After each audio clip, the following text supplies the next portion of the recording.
All right, you do the pre-show this week. I asked you why you're grumbling. I wasn't grumbling. I was just making noises. All right. Well, you're going.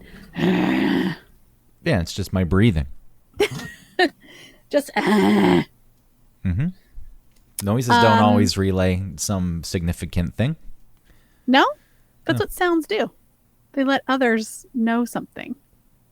What kind of noise would this represent?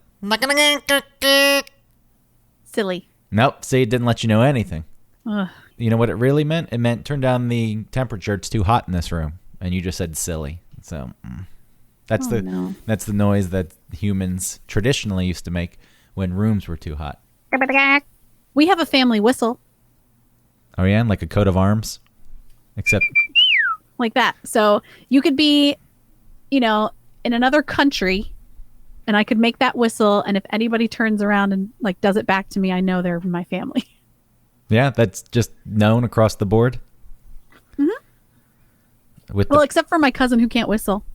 It's also not that uncommon of a whistle. No. No.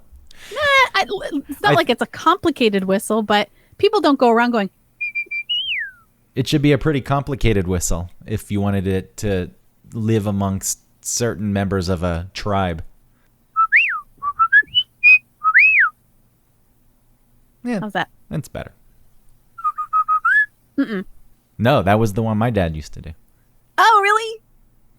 Yeah, he would whistle. No, I whistle at, I think it was at the dog. Oh. But then I applied it to my sisters.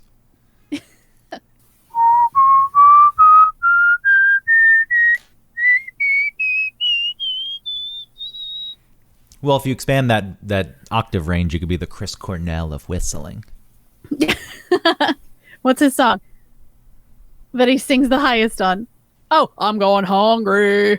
I'm going hungry. Chris Cornell, dead. Why'd he die? Suicide by hanging. The hanging thing? Yep. Are those all conspiracy theories? Oh, I'm sure there's one attached to this, but I don't know what it would be.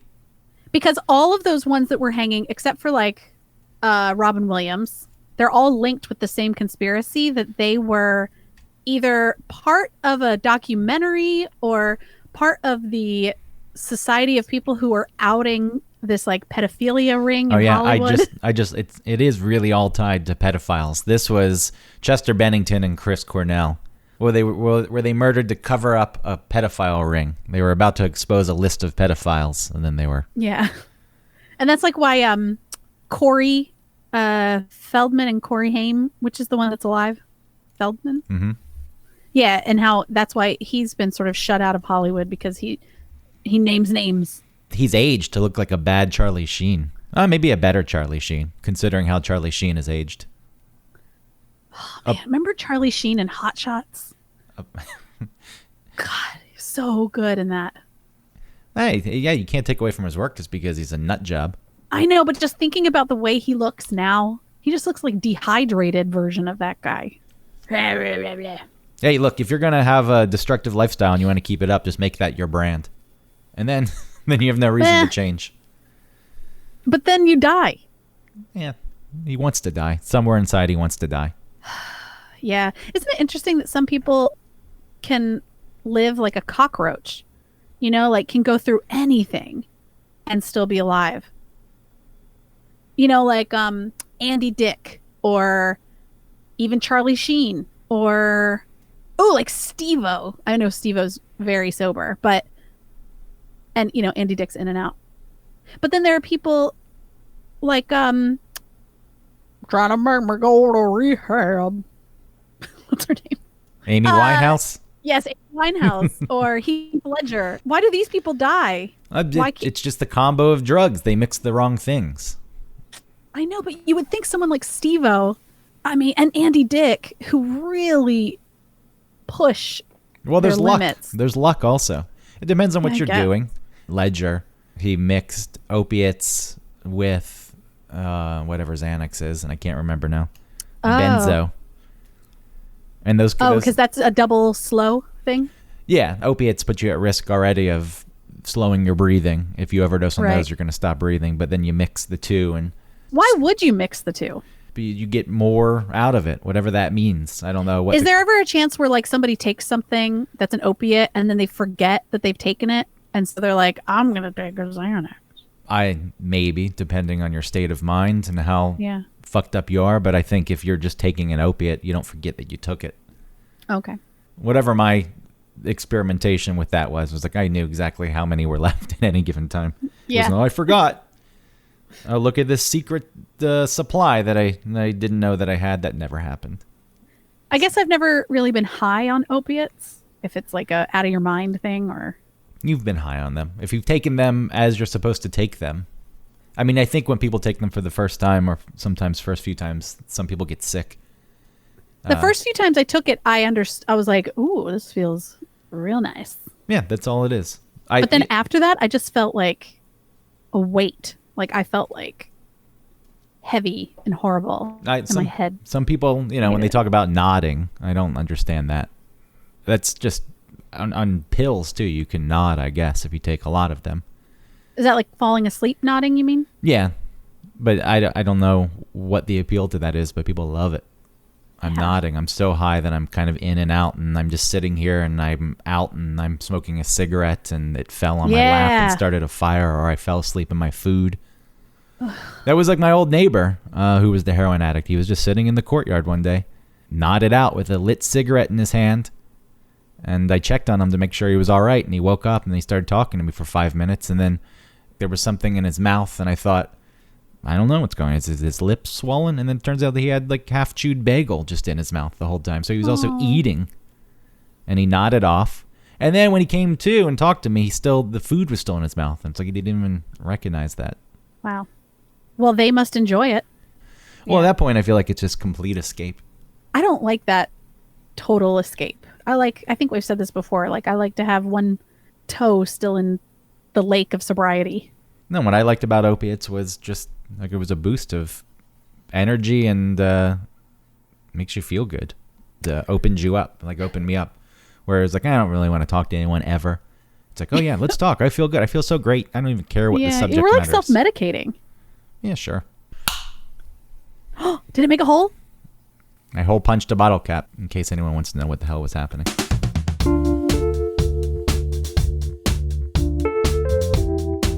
Welcome to One Topic, where we stick to one topic. What? That was fine. Just because the cadence was a little different than other episodes? Yeah, and the tone, I was like, that's like a different musical melody than normal. Your name is Autumn Fisher. And I'm Greg Russ. No, I said your name is Autumn Fisher, and then and he's Greg Russ. There you go. I didn't claim to be you. I didn't steal your identity. Ugh, I don't know what's happening. Don't be a role player. Don't be a role player. You would stink at Dungeons and Drags. D&D? Dun and Drags. Dun drag? What's the topic? Masculinity. Oh, boy. Masculinidad. You're really setting us up. Yeah. I want to approach this topic in a way that is different and honest, because I feel like a lot of people nowadays are talking about this as a way to shame people, or at least that's what it makes others feel. When you say something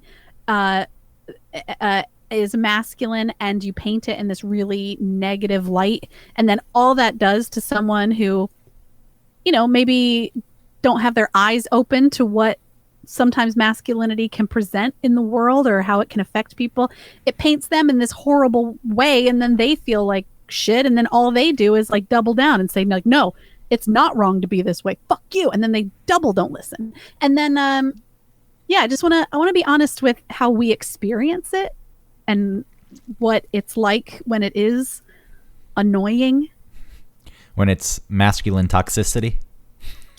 See, all of these things, I know they're such buzzwords, Well, it's toxic masculinity. Yes. And I just switched it around. Masculine toxicity? Well, one time I got confused and I was trying to reference it and I said masculine toxicity. And people, huh?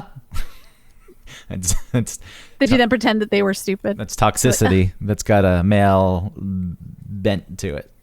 Mm-hmm. It high fives when it bangs other toxicities.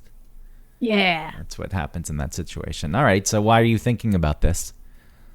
I mean, you know my feelings on dudes. For the most part, they are scum. Scummy apes. Yeah. Like they've been in a pond for a long time and they come out just covered in oozing scum. Yeah, like Swamp Thing. Yeah, but he was cool. He had stuff hanging off of him. Oh, that's what I pictured. No, this was more of a film. I guess what I wanted to, some things I wanted, when I think about masculinity, obviously I do think about things that are pretty gender specific. And probably a lot of people would say were problematic. Because I do think about someone in my life and wanting them to be masculine so that that's reflected on me and I then can be feminine. So, well, give us details. Example, I need more info. Yeah, for example, what's the dynamic of this relationship? What is it? No, it's not any type of relationship. It's just in my mind. You know, what I want out of someone who is around me or who is a partner to be masculine would be to do these things that I find is like their job to do. Like lifting logs? Sure. Maybe that. Killing bugs. Taking care of something for me that I can't do because of some feminine trait of mine, whether I'm indecisive or...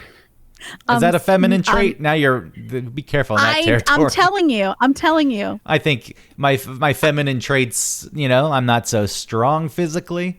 I'm shorter than men, so there's times I want men to step in and get that jar of pickles that's 16 Open feet something for in me the air. Because you're stronger than me. Yeah. Yes. But indecisiveness, that applies across the board. But you're saying you want men to be decisive. Make decisions. We're going here. We're doing this. You're coming along for the ride. But I don't want it to be oppressive. You know, like I want to be included in contributing to something that may typically be masculine. But if I don't want to, I want the other person to handle it. So like if there was danger, I would never want to feel, listen, I would step up and be like, all right, there's danger. Like, I got this. We're going to, you know, if I was with someone like a man and something was happening and they couldn't handle it or something, I'd be like, all right, I got it. And then maybe later I'd be like, man, why couldn't they handle that? There's a movie that I never watched, but the whole premise was a couple who I think was mugged or robbed at gunpoint. And the guy hid behind the woman and didn't take care of the situation. Yeah. And then the rest of it was, I guess, what happens to the relationship after that. Which, see, now go ahead. Well, I was going to say, I'm on board with something like that. You know, as a person who generally thinks it's not fair to assign to all men, but growing up and what you're taught to be typical when it comes to being a dude, being a man. Right. A lot of the behaviors that grow out of that are things that I'm not fans of, which is, you know, like the treating women like shit behind the scenes. Sometimes not behind the scenes, but amongst other dudes. Like, right. Like for some reason you score credibility points if you talk about how you banged her and then you just kicked her out. It's like, where does that come from? Why is that cool? And I know that's really young middle school shit, but middle school is just lying at that point because how many people are having sex? I know there are kids, but for the most part, I think half those kids are like, yeah, I've had sex, but you haven't. But high school is maybe more fitting to that kind of mentality, and possibly college. But I think a lot of people hold on to that. You know, and then there's this idea that feelings and emotions are weak, and there's this strange pride that comes into play when it's like, I don't ever cry. I don't ever feel things. Look at this sissy over here, this guy, this beta male who, and right. We can get into this, and I know it can go too far in the other extreme. So, you know, there's a balance, it sounds like, that you like. And when because I don't want someone to be so stoic, you know, because stoicism is a masculine trait. Yeah, but and I'm saying, I do want them to be stronger. Yeah, that's what I'm saying. And that long setup, despite my beliefs and the way I talk about men for the most part being these apes that are not thinking and run around grunting and throwing their own shit. I understand what you're saying, and like there are some traits and things that come along with masculinity that are valid and maybe are attacked a bit. Because I feel like they're the people who don't understand the type of conversation that is happening in the world right now about toxic masculinity and gender roles and how gender is a construct and all that stuff. They feel attacked. And so what they do is go on the defensive and say, oh, so there's no such thing. Like, so you want a man to be like this, like a woman? You know, is that what you're talking about? Fine, you know, like that. And then people who are trying to get into girls' pants that are talking about this kind of thing are like, yeah, you know, I'm just real sensitive, and you know, pretend like they don't have masculine traits. Well, that's the same masculine traits that I dislike. The fact that dudes are hijacking the sensitive thing now and then presenting it. I'm not like one of these guys who runs around pounding his chest. I'm thoughtful. I'm beta. And then they're still using it as an attempt to get laid, and that to me is insufferable. And it's no different than the alpha dude trying to get laid. The opposite side of the same coin? Yeah. It's exactly overreaction on either side. It's exactly the same thing. And you know, that's annoying to me. I'm not saying that people shouldn't go around and try to get laid if that's what they want to do, but I still feel like there's trickery involved in that, presenting yourself as something just to get laid instead of just presenting yourself, and then you leave a decision up to a woman at that point where she can say, all right, you know what, I would like to have sex with you. It's like, nah, I'll do what I have to do just to get my dick wet. Just to get this person to... I thought it was a little too crude for our show. I know we can go there, but you know, I wasn't just to convince this person to get your dick wet. So, yeah, I mean, as a guy these days, I think I don't feel confused about my place and what it means for me, but I could surely see where it's difficult. Behavior that you have that you feel was either rewarded growing up, you know, because your parents or what you saw in society as what it is to be masculine, and then all of a sudden, and then I guess it's been successful for you, all of a sudden someone is telling you that those traits are, quote, toxic. You're like, fuck off, they're fine, you know, I'm not doing anything to you, blah, blah. But what happens is what you were talking about, where it sort of grows this overall feeling that because I have these traits that are innate and then are influenced by societal constructs and things, that to not be masculine is not as good, right? To be masculine is best. So then women aren't good at this. Instead of women just having a separate skill set, it's like, well, women are not as good as men because they can't be this masculine. They can't do these things. Well, in certain situations, that just by default does apply. If it's anything that has to do with physical strength, for the most part, men are just by nature stronger than women. So if there's a job that requires physical strength, I feel like, yes, women are at a disadvantage. And that's a situation where that could play out. But I think quite often, you know, these guys who get defensive, they take it a little too far. This isn't even, to me, it's never been that complicated of a matter. It's if your behavior is demeaning or dismissive to a woman, directly or indirectly, then it's probably a behavior that you should look at and modify. And if it's not, you can't do that. Well, I mean, and there are people who take it too far on the other side. There are women who, if a man does anything, like open a door. Yeah, how dare you? It's like, okay, the person's just trying to be nice. Take it into context. No one's saying that you can't open the door. If you want to argue that such dynamics and chivalry is outdated, then fine. That's an argument to be had. But don't take offense to it. That a person who does that isn't, you know, trying to offend you, and therefore I don't think that they should be attacked for it. So maybe there's some confusion on that front, but I think for the most part, most women are probably on the same page as you. It's like there's a balance that needs to be struck. And, any guy who's feeling attacked doesn't need to double down and dig in his heels. It's take a look at your behavior and how does it affect women. People can't do that though. Why? Why is it so difficult for people to do? It like breaks apart so much of who they are, and then maybe it makes them feel vulnerable. And that is difficult for people to feel. If your identity is wrapped up in the number of women you have sex with and treat like shit, then you should be broken apart. And this should not be your existence to begin with. And all right, even if it's someone who's not necessarily like this guy we're picturing, right? Where it's like, yeah, fucking bitches I don't give a fuck about anybody. Yeah, I'm masculine. Maybe it's just someone who, believes that gender is a 0 or a 1, and all of this feminist, ultra feminism is bullshit, and women are women and men are men.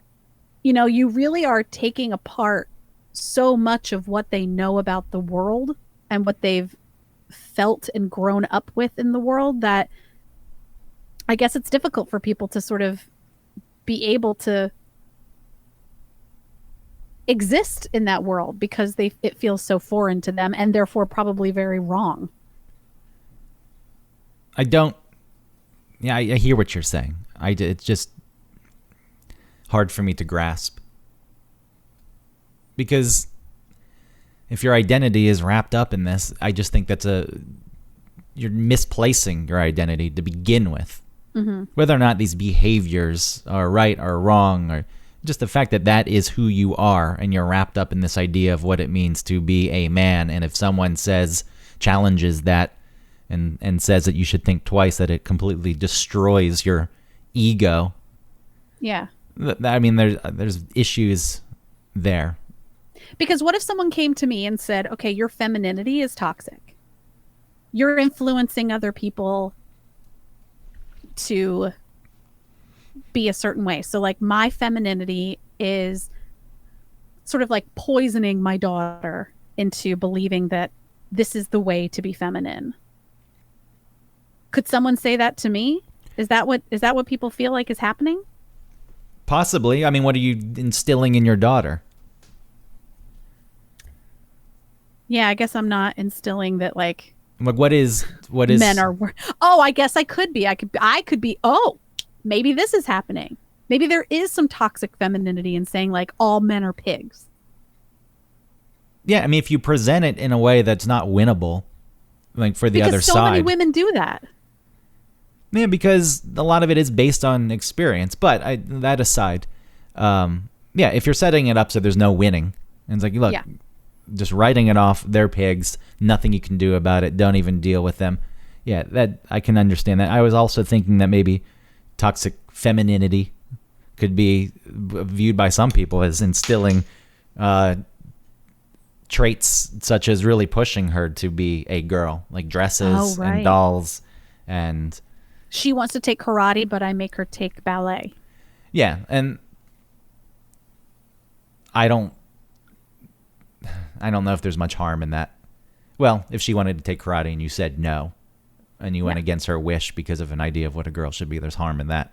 But if she chooses to just grasp on to what's traditionally feminine and wants to live like that, then that's no problem.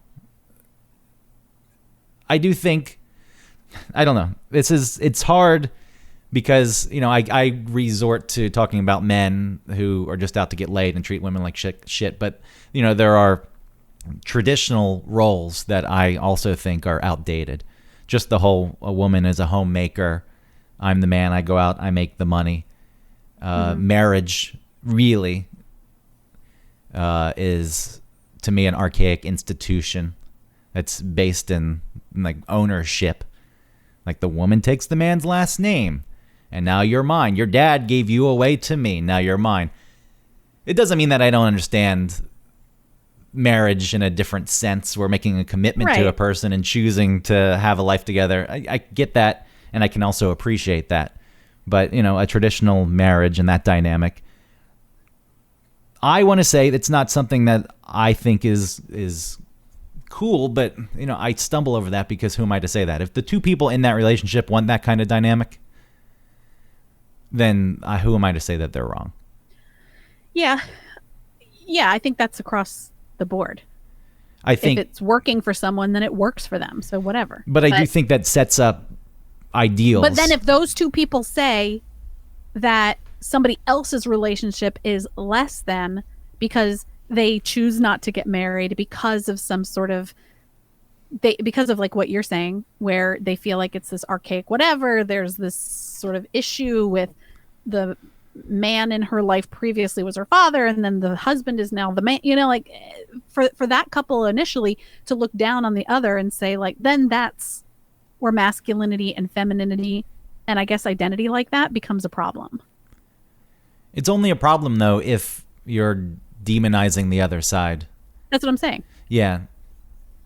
It's a tricky thing because when I'm being cautious with here is I want to say I don't agree with that dynamic at all. And I think that it still is harmful is not the right word. See, that's getting pretty extreme. But when people talk about equality, that's something that I believe in. And I do believe that women for a very long time were told this is your role. You're going to be a homemaker. You're going to raise children. Your career, your desires, they don't really matter much. And I know that it wasn't... Or they matter, but just not as much. Yeah, I mean, there's certain activities that you can get involved in, that like sewing or bunko.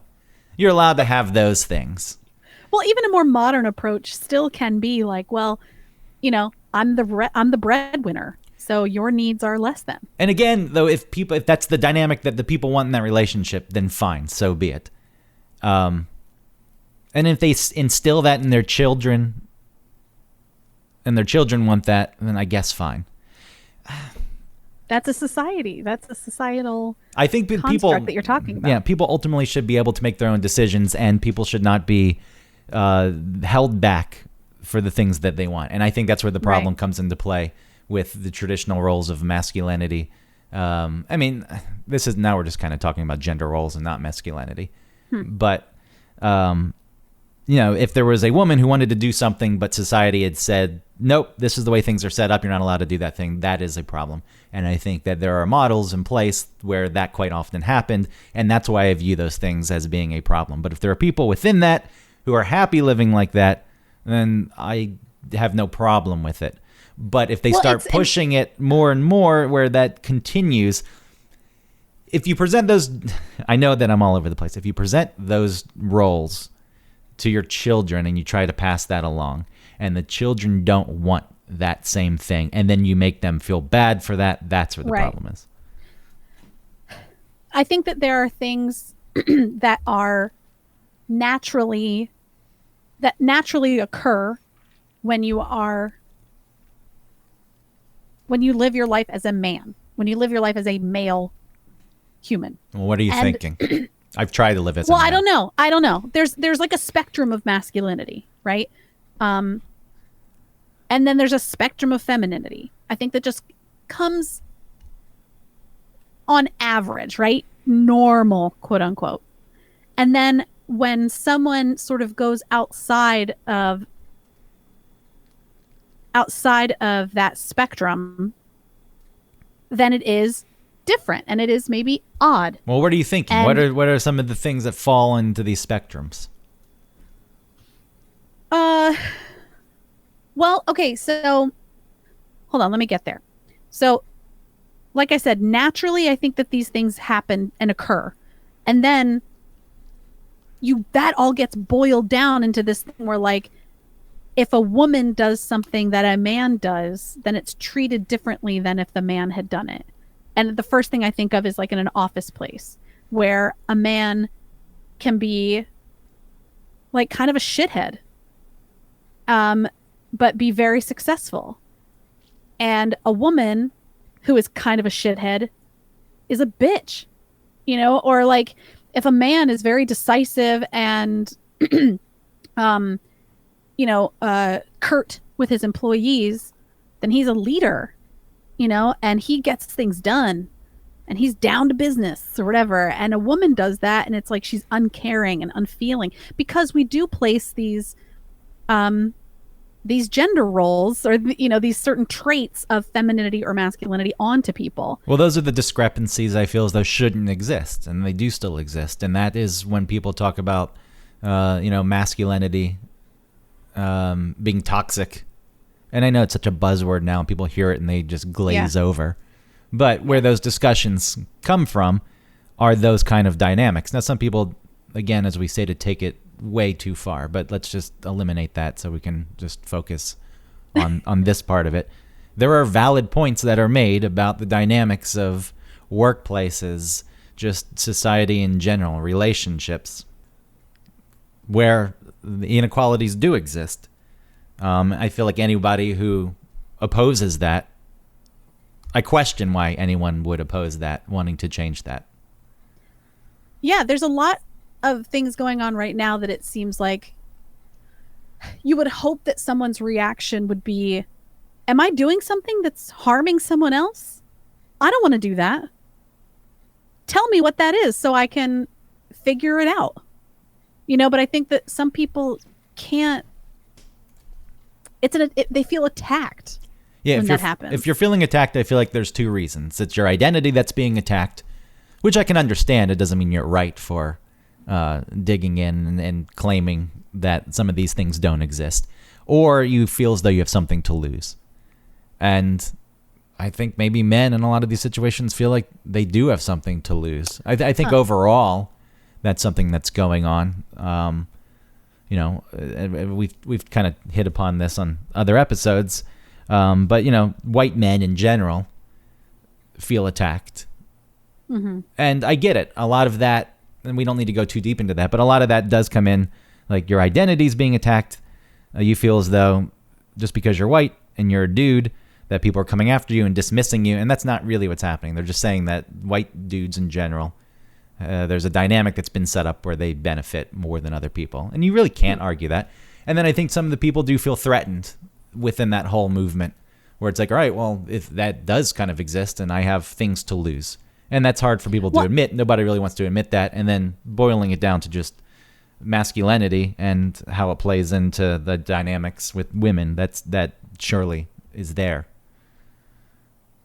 What do you think about guys talking about women sexually when women aren't around? In what way? I mean, I know that women do the same thing. I don't know how it plays out with women because I'm not a woman and I'm not there for those conversations. So, I mean, what is the conversation? I don't think talking about being attracted to a woman is a bad thing. Or if you had sex, I mean, I think that going about saying, yeah, got laid last night, it's juvenile. It's like, okay, what, you want a high five? Smell my finger. You want to be validated somehow I think that's dumb. And then I think it can cross over to a territory that really repulses me, where then, women are being treated like an object. That's just something I've never, I understand as a man, you're attracted to women, and sometimes that is, your desire to just ravage. Right. But as I state so many times, as a human, you're supposed to be capable of thinking past your most basic natural impulses and instincts. Right. And even though that exists, if you're just forcing it on people, or you're talking like you're forcing it on people, and if you're not, I don't like that. Yeah, because there could be someone in that group who is more sensitive or isn't as interested in being that type of masculine, or just being that type of person, and then they feel less than. And so then they sort of pretend in their real life. So guys can be talking a lot of shit, and not all of it's true, about how a woman was treated. And then the person who was listening to that, or maybe someone's kid, you know what I mean? Like, they're in that environment. And then that's where that society thing gets fucked up, where they start to sort of pretend or feel like, oh, I have to act this way to be a man. Definitely. That's where it comes into play, when you're left to learn what it means to be a man by other men, and especially when you're younger, other adolescent kids. The ones who are setting the standard are the ones who have more experience with women and the way they talk and then the way they get reactions. And you see that, and you're like, oh, I would like to have that kind of I would like to be that kind of person the other guys think is cool. Mm-hmm. Yeah, that's where a lot of this is instilled. And you don't get past that as an adult. Some people don't. No, that's the problem. And it is presented all over the place. I'm sure a lot of these kids have dads who talked about women the same way that they overheard, and that doesn't, there was something that I never took to. I never thought that was cool. I think there's probably a point that you think about it and you just want to fit in when you're a kid. Oh, yeah. But I never... I mean, a lot of that stuff is trying on different outfits to sort of see what kind of person you are. I pretty quickly, though, decided, that's not the kind of person I want to pretend to be or be. Right. And I didn't go down that path. And for a long time, as a man, I didn't stand up to anyone like that, and I didn't really call them out on their shit either, because you just kind of want to be left alone. And we're talking about being younger at this point. Mm-hmm. The less you stir things, probably the better. So yeah, I didn't really call anyone out, and therefore there wasn't anything, directed back at me. What I'm saying is, if you do say something in a situation like that, you're probably going to be called a pussy by the other guys, and there still is this standard of what it means to be a man, and you're weak because you're not. It gets pretty gross pretty quickly. What is also, I think, difficult is the reaction from a societal standpoint to that sort of behavior, because, what we're talking about is like locker room talk. Boys will be boys, stuff like that. And, society is, it's like popular, right, to sort of say like, well, that's unacceptable, and men should never be allowed to talk like that because it degrades women. And was anyone saying that you shouldn't be having that conversation? Is that really what's being presented? I think that if men are having that conversation, then someone could say, no, that's not okay to do anymore. Having a conversation where it is degrading towards a woman, is there a need for that? What are you getting? What is the guy getting out of it? Why is he getting that out of it? That shouldn't exist in the first place. I think what people want to change. It's like a male bonding thing. It's almost like, men aren't going out to hunt, in a primitive way. Yeah, so hunting women is the way to go. Like the positive reinforcement you get out of that triggers the same thing in their brain. That's what people want to get rid of, is that positive reinforcement. When you're demeaning towards a woman, you shouldn't get that reinforcement, and therefore maybe should you have conversations about someone you had sex with? You like them, you're attracted to them. Are there ways to discuss that isn't? I think most of the conversations actually are fine until you get to some point where there's a need. The men feels that there's a need to then say, and then I kicked her out and didn't even give her cab money. Like that is supposed to elicit some kind of positive response. And where does that come from? That's where it crosses a line. I think if you're just discussing things, or even if you had sex with someone you didn't like them for whatever reason, there's no, you don't need to like demean them to the point where it's an object, she's a dog, it was disgusting. That stuff doesn't need to come into play. And that's the line. There's no reason to eliminate. Put a bag over her head. Yeah, a butterface. Cool. Yeah, You're so cool. You're so desperate that this is what you did, you idiot. Look, and I'm sure it exists on the other side. I don't know how women speak. I think just because by nature the position of power falls with men, right. That's the way it's been set up, that when women have those conversations, it doesn't feel as though it's as detrimental, because it's not really representative of a bigger problem. But if women were more in power and ran the world the way men have, and then they had the same conversations, I think that then you can argue it's like, all right, well, if you really want equality, some of this stuff needs to to change. And maybe not everyone wants equality. And I think that's a big thing at play, too. People do want maybe the traditional roles to exist, again, because they feel as though that's who they are and they have something to lose.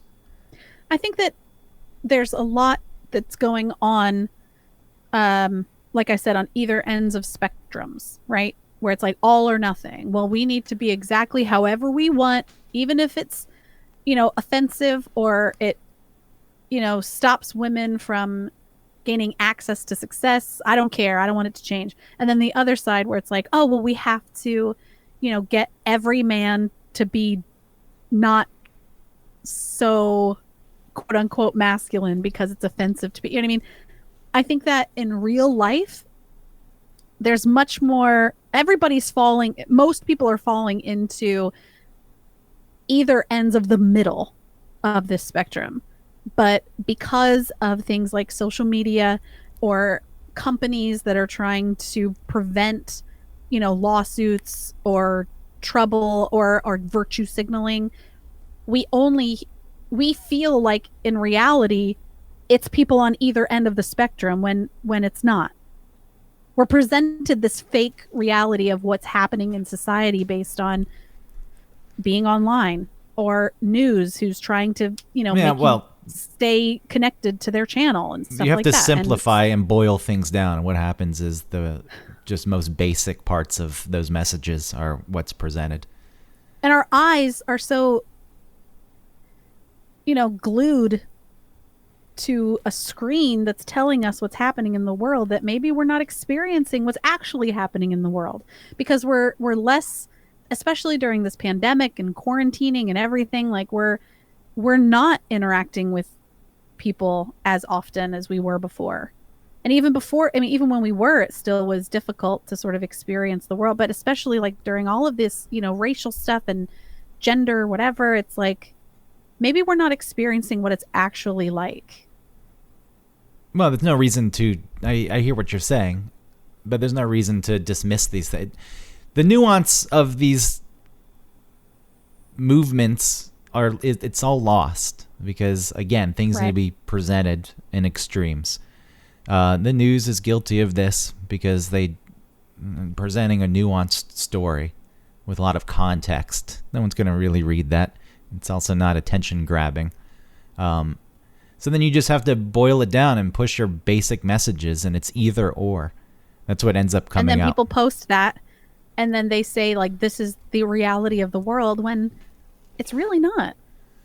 Not to say that a portion of it isn't, and that whoever is in this article that you just read that was pushed by somebody else, that it didn't happen to that person, but it may not be the experience of the most of the people.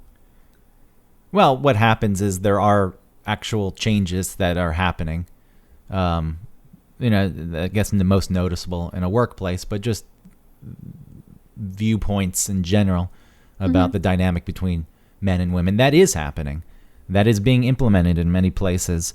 And what you're talking about with the extremes that are presented, I think when you're faced with it in a real world setting, and if you're one of the people who's opposed to it, you view it as the other side winning.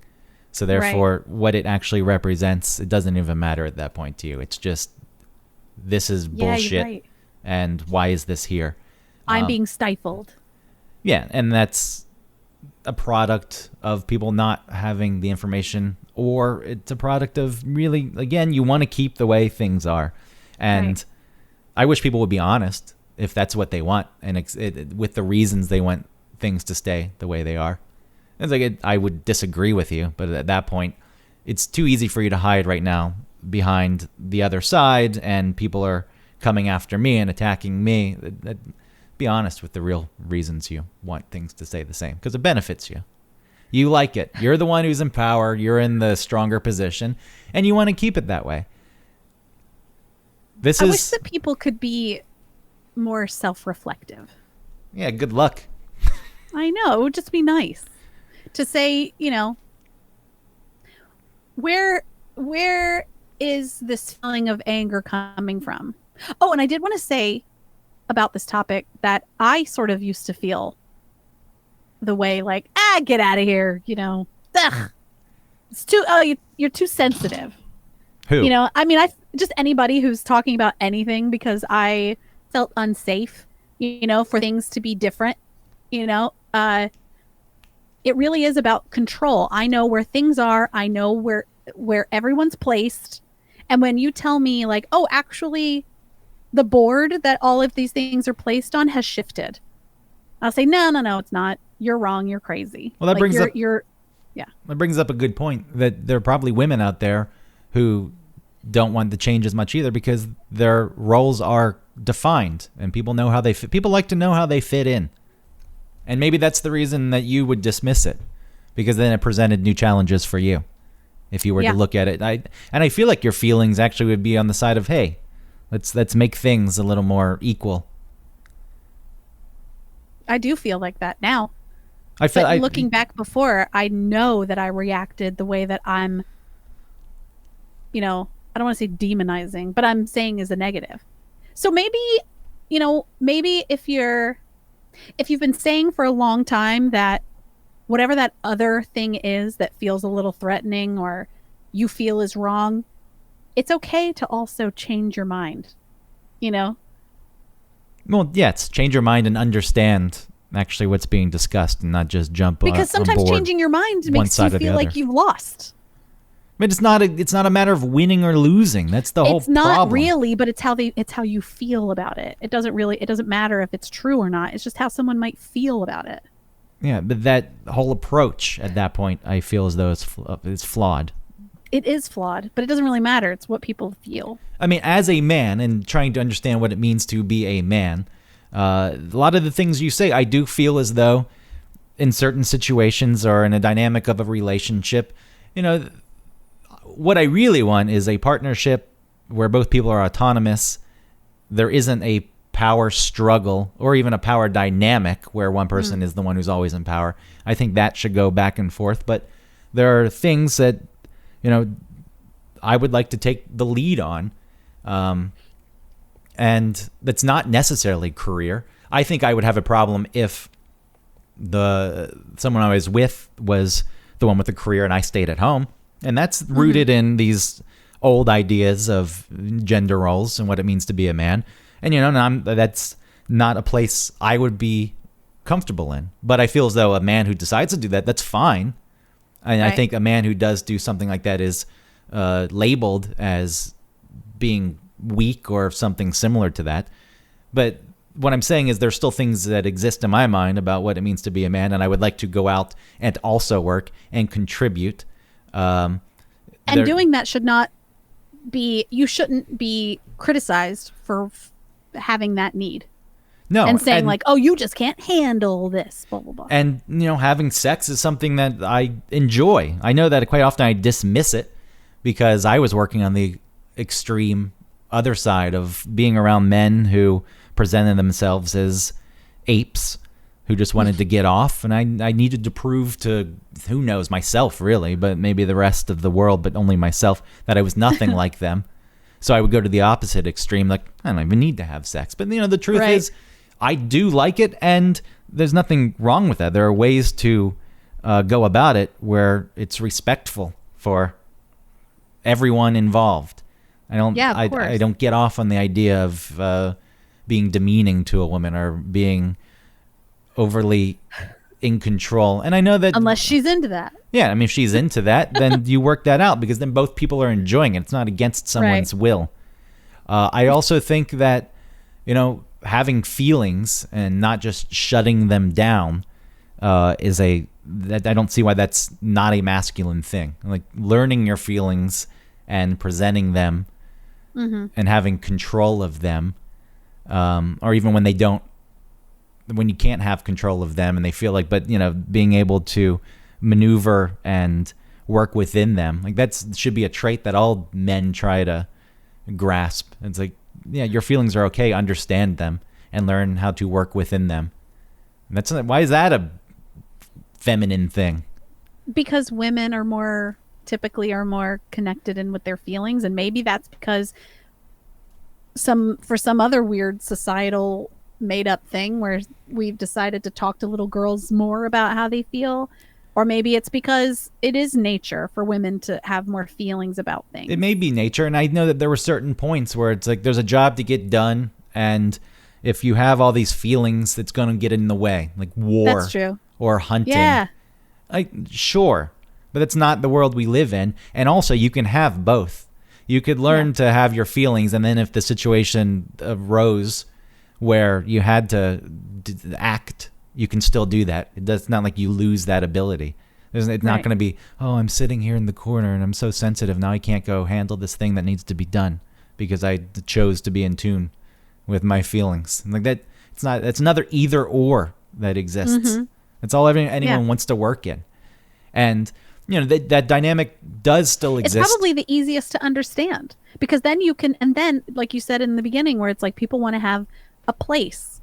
So then you can say, all right, this is my place. I've decided, it's either or, and I have planted my flag firmly in or, and, or this side of either. And so, you feel good about your place. And then you can argue with someone instead of being like, well, it's actually pretty complicated. And you're like, ugh. Well, it is complicated. And nobody really wants to get involved in that. And that's a problem. Everyone wants everything wrapped up neatly with a fucking bow on it. Yeah. Like, here it is. Here's the way it works. Like, no, that's not really the way it works if you're doing this properly. You don't need to be completely dismissed, but the reason you feel like you are is because you refuse to budge and the other side refuses to budge. And,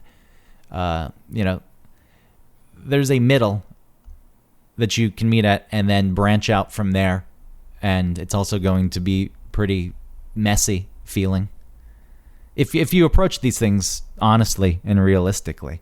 Yeah. It's not going to be contained in what it means to be a man.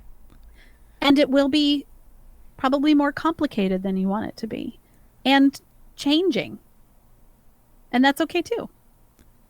The dynamic does still exist, though, where if you bring this topic up, maybe there's someone listening to it now, if they even got this far. If anyone's opposed to this, I doubt they even got this far. But if they heard this, they're probably like, yeah, shut up, you sissy. It's okay. Right. Sure. Where does that come from? I don't know. I don't really care anymore. Like, I know what I like to do, and I'm just trying to work on that. Yeah. And I think if enough people do that, then it just changes by nature. Meaning, if everyone is got a different approach, and then that becomes the norm in society, then a lot of this stuff does go away. But you got to change that thinking. Right. That's really what needs to be changed, and I don't think anyone goes about it the right way for the most part on a large scale. Well, we weren't taught, how to, we're coming from generations before us who were taught certain things, and then they either bucked that and swung too far the other way, or they held on to some old way and then tried to pass that down, and then that happens again after the next generation, and then again and again, and nobody's going to get it right. No one's going to be brought up perfectly or raise kids perfectly. But I mean, I really think despite any sort of ideas you have about how men or women or whatever, how people are supposed to behave, I think that the biggest thing that I can do to affect the future and my kids is to teach them about how they feel. Because everything comes back to just how it made you feel. And validating feelings, not making them a slave to their feelings, like you said, where it's like you're just a puddle in a corner and you can't move because you're feeling so much. But I mean, paying attention to how something made you feel. And then you can sort of base your actions or your thoughts on those things because you've paid attention to how something made you feel. And so then you will understand that your action may have made someone else feel something. And I think that across the board, that would help society. Pansy. I know. I've said for a long time, I think a therapist should be president and just represent and just be a leader that shows you, like, again, you're not gonna get anywhere as a therapist with like Kim Jong-un, but maybe Maybe. Oh, you're talking about, I was thinking more of a clinical setting where you sat him down and had discussions with him. Maybe. Oh, Look, I just mean as a, I know what you meant there. I mean, look, because they're going to look at someone like from that society is going to look at us as like pussies for, having someone being a who president. talk about their feelings. When you're president, you don't leave the office without blood on your hands in some shape or form.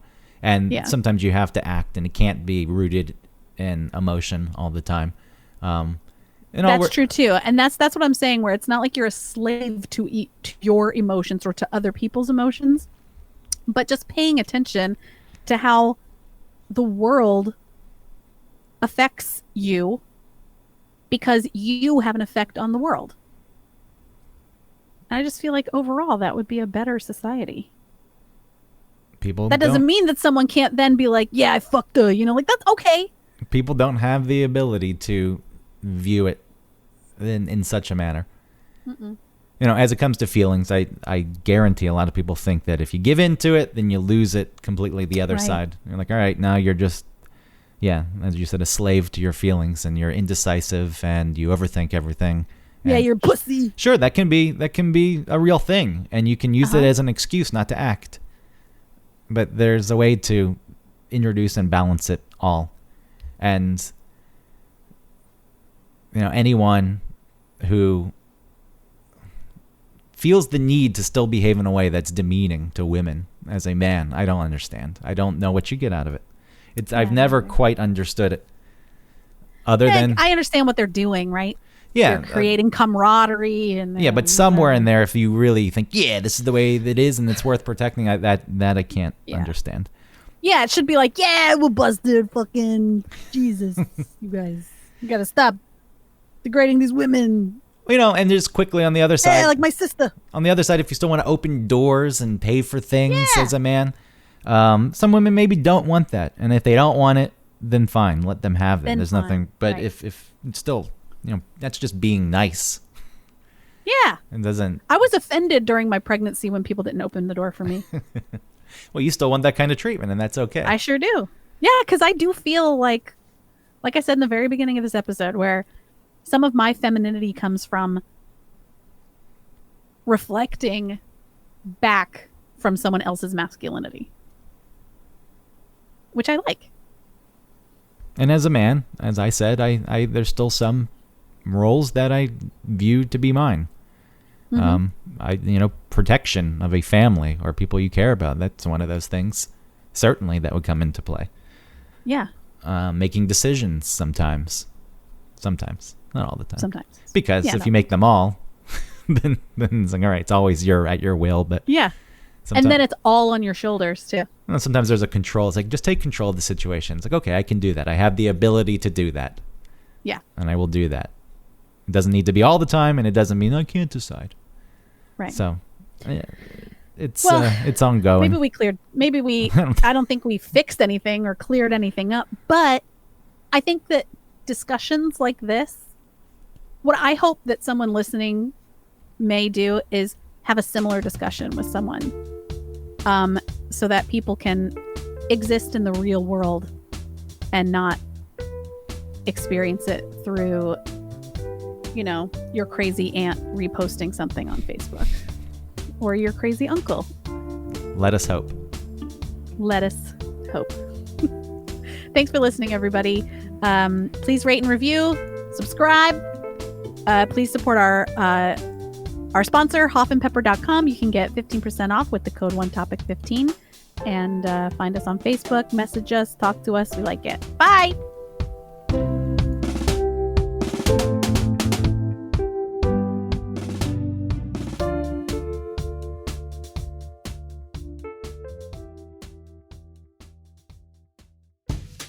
Hey, Greg. Hey, Autumn. Do you like hot sauce? I do like hot sauce, but I'm getting pretty bored of my regular Texas Pete or Tabasco.